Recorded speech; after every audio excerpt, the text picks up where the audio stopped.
वाक़ई ख़बर ॾियूं पिया मेहर भरिसां गुज़िरियल राति हथियारबंद जे हमले में ज़ख़्मी थियल पुलिस एहलकार पहुतो आहे। ज़ख़्मी ज़ाहिद उन्नू लाड़काणो ट्रामा सेंटर में दम ॾिनो आहे। इतला मिलण ते घर में कोरामतल आहे। गुज़िरियल राति अणॼातल हथियारबंदनि गश्त कंदड़ पुलिस ते हमलो करे फायरिंग कई हुई। वाक़ई ख़बर ॾियूं पिया मेहर भरिसां गुज़िरियल राति हथियारबंदनि जे हमले में ज़ख़्मी थियल पुलिस एहलकार पहुतो आहे।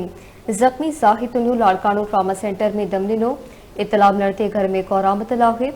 गुज़िरियल राति अणॼातल हथियारबंदनि गश्त कंदड़ पुलिस ते हमलो करे फायरिंग कई हुई।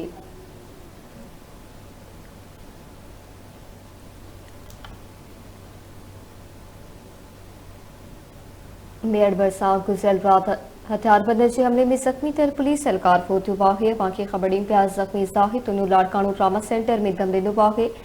इतला मिलण ते घर में कोरामतल आहे। गुज़िरियल राति अणॼातल हथियारबंदनि गश्त कंदड़ पुलिस ते हमलो करे फायरिंग कई हुई। वाक़ई ख़बर ॾियूं पिया मेहर भरिसां गुज़िरियल राति हथियारबंदनि जे हमले में ज़ख़्मी थियल पुलिस एहलकार पहुतो आहे।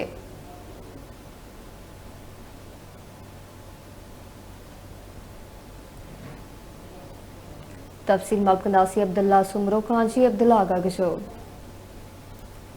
बिल्कुल मेहर फरीदाबाद लिंक रोड ते गुज़रियल राति कमांगल आड़े भरिसां फ़ौरन जी फायरिंग में ज़ख़्मी थियल पुलिस एहलकार ज़ाहिद उन्नू जेको लाड़काणो अस्पताल में ज़ख़्म जा सूर न सहंदे अॼु पहुची वियो आहे, जंहिंजो लाश पोस्टमार्टम करण लाइ तालुके अस्पताल मेहर आंदो वियो आहे, जिते लाश पोस्टमार्टम थियण बाद वारसनि हवाले कयो वेंदो। मां तव्हांखे ॿुधाईंदो हलां त गुज़िरियल राति देर सां फ़ौरन जी फायरिंग में पुलिस एहलकार ज़ाहिद उन्नू ज़ख़्मी थियो ऐं फ़ौरन पुलिस एहलकार जी सरकारी राइफ़ल पिणु खणी विया हुया, जंहिं बाद ज़ख़्मी खे लाड़काणे अस्पताल मुंतक़िल कयो वियो, जिथे हिन वक़्तु ज़ख़्मनि जा सूर न सहंदे दम ॾिनो आहे। जी महिरबानी जी अब्दुल्ला आगाह करण लाइ।